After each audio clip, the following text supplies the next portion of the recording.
It does, and he runs over some debris.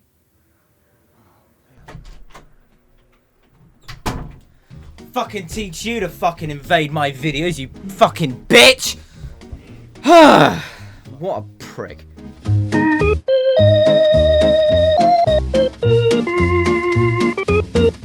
Scott Dixon is to catch fencing what CFC is to the ozone layer. Helio Castroneves flies under the radar. Sneaky bastard. Alan Bestwick is playing with his crayons to pass the time. The longer the red flag, the longer Alonso leads, and the longer F1 fans stay tuned in. So this really felt like a glove for IndyCar. Careful there, pal. Don't lose your head. Just gonna add a reminder to ask for better insurance next time. Hunter Ray comes, gets a run on me. I lift to let him go, try and be the nice guy, and he moves right over on me and puts me out in all the grey and all the marbles, and rest is history. And he causes a massive accident. So, to say I'm unhappy is an understatement. I've heard of averting blame, but this is just straight up denial. The Red Baron is so soft. What, is the sun gonna melt your delicate skin?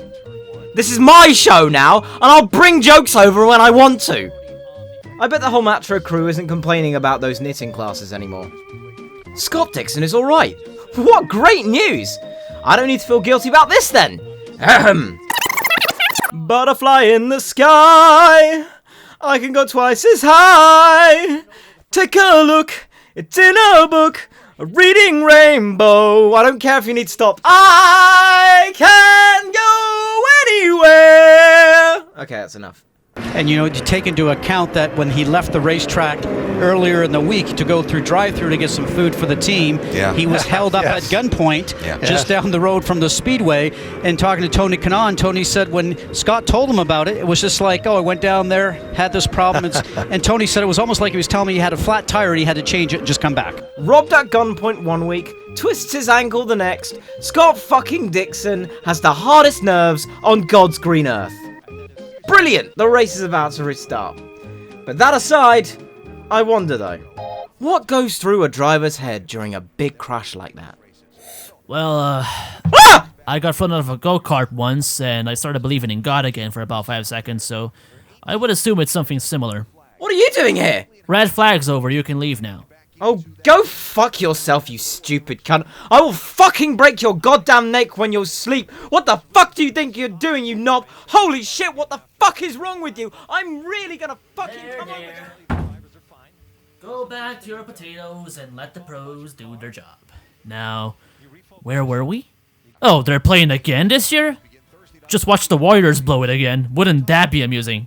That's when you know you've used too much lube. Oh no! A tobacco livery! Don't let your children see this! Cover their eyes!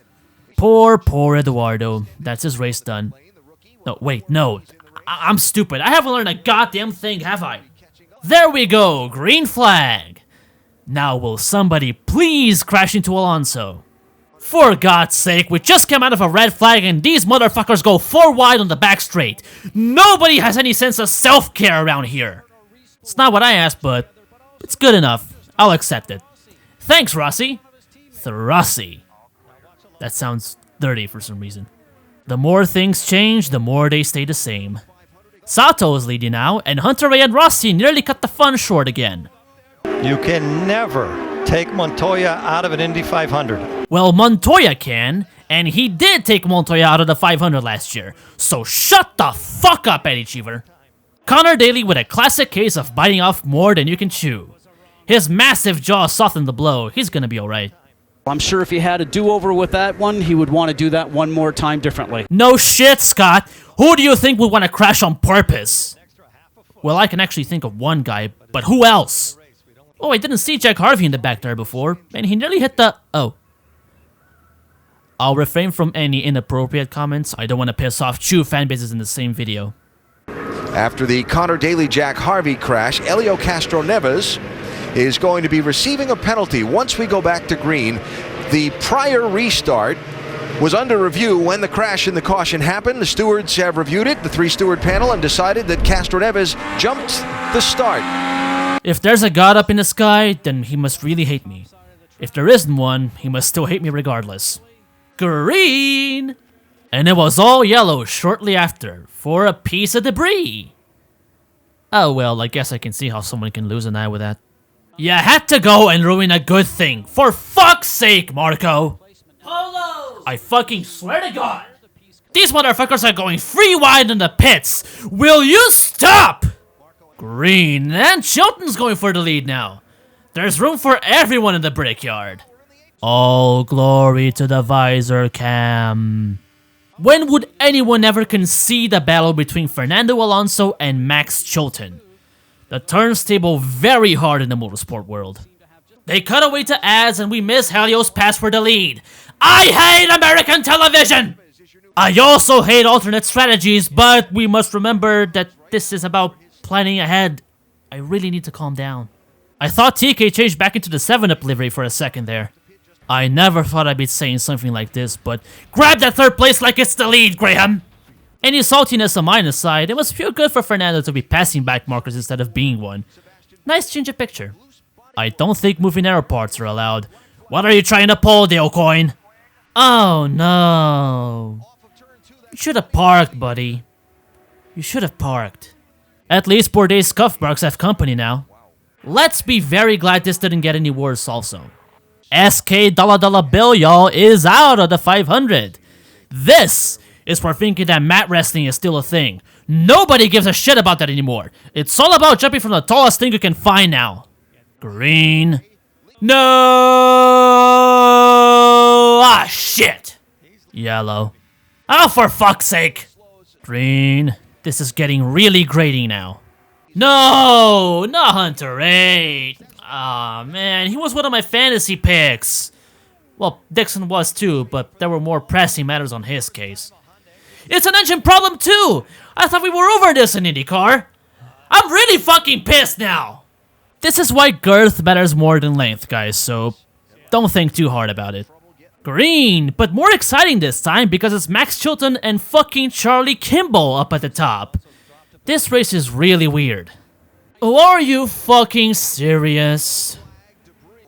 Well, that's fair enough, I guess, but will you stop? Mikhail Aloshin basically saved Ed Carpenter's life. I guess the Cold War really is over. Well, he won't have to complain about anything overheating now. There's really nothing that a bit of duct tape and manual labor can't fix. I'm pretty sure about 20% of this video has just been green and yellow flags, so can we please stop this shit? You know what, I won't even bother anymore. I'm just gonna pray really hard for them at Pocono. Whoa, whoa! James Davison going for third place in a car that's not even his. I'd say that Bourdais is kicking himself for not driving instead, but he can barely walk. I'm sorry, I can't help it! By the way, an interesting fact about Max Chilton, the first time he ever watched an entire Indy 500 was last year when he did it through his visor. What a fucking scrub. The guy drives in the biggest race in the world without ever having watched it. It's like me making a video on the Super Bowl.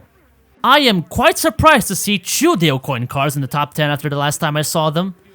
I guess that's what happens when you're not under the Francesco Draconi effect. Oh no, it's the Ganassi car that nobody cares about! Why must you forsake the poor Charlie Kimball fans, the number of which is exactly 0? It's also the end of the bash at the Veach. Shame really, I thought he was too pretty to retire. Whole Matro. More like, holy goddamn fuck, what is wrong with you? Get those damn trucks out of there! You know it, I don't have to say anything. It's great that you're up here and all, but leave it to the pros, Eduardo. Takuma? No! Not now, Sato! Come on, Elio, I know you can do it. This rookie is like nothing to you. What the fuck did I just tell you, Sato? Oh yes! Yes! Yes! Yes! Oh, this is beautiful! This is all that I needed right now. The irony in this is just painful. Oh my god, I can't wait to read the comments. The way the Chevys evenly split the Hondas here is an OCD dream. Until you look at the bottom. Green flag, and the big one finally happens. Though it's been such a long ride and I'm so goddamn tired by this point, I don't really have any emotions to spare for this one. None of these are my picks, so it's all good. But especially Will Power is out, and that is great news. because fuck willpower. Breathe in deep and clench your butts because shit's about to get real. Yes! Fuck you, Eduardo! I'm sorry, that was me, but still, shoo. Helio! Porra caralho! Vai que a sua tá farel! Ouviram de pirangas margens plácidas de povo herói cobrado retumbante. E o sol da liberdade, raios fúlgidos, brilhou no céu da pátria nesse instante. Wait, no! No! Not now! Come on, baby, you can do it. I know you can. Come on. Fuck! If I don't survive this last lap, tell my loved one I said hello. Son of a bitch! No! It's because of Alonso, isn't it? It's just because I was trying to be the cool, smug contrarian. Why do you want to force me to go along with everyone else? People suck! They don't know shit! They're as dumb as... Wait. No, I'm sorry. I'm getting out of line. Let's do this right. And the winner of the 101st running of the Indianapolis 500 is... Sato Takuma!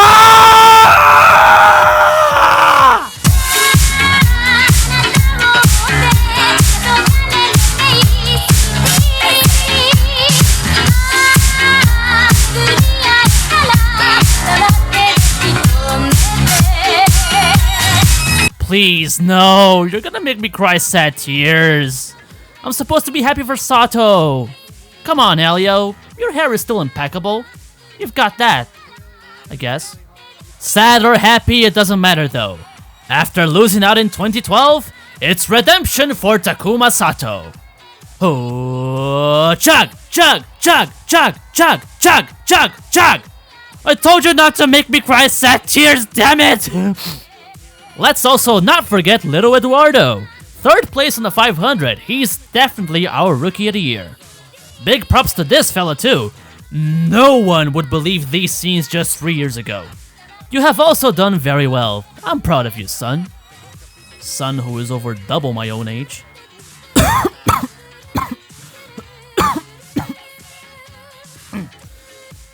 I think I managed to save this episode. I have no idea how long this video is going to be, and very few people are going to make it to this part, but if you did, then I hope you liked it.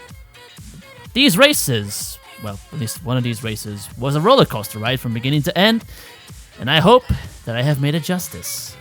I didn't want you to leave, I didn't want to leave you people with another boring 5-minute video for a boring race, because we all know how Russia went down, and the comments didn't really see... The comments seem to have been a little negative. Forgive me for not thinking straight. I've been here for nearly 4 hours recording, 4 hours straight recording, standing up. I got a little break of like 10 minutes just to check my phone. I didn't even have any water with me. I only had a cup of coffee right at the beginning. So really, forgive me. My back is killing me, and I'm nearly giving out my voice. But anyway, next time it's business as usual. So don't expect anything silly. So until then, thank you all very much for watching, and I will see you on the next race.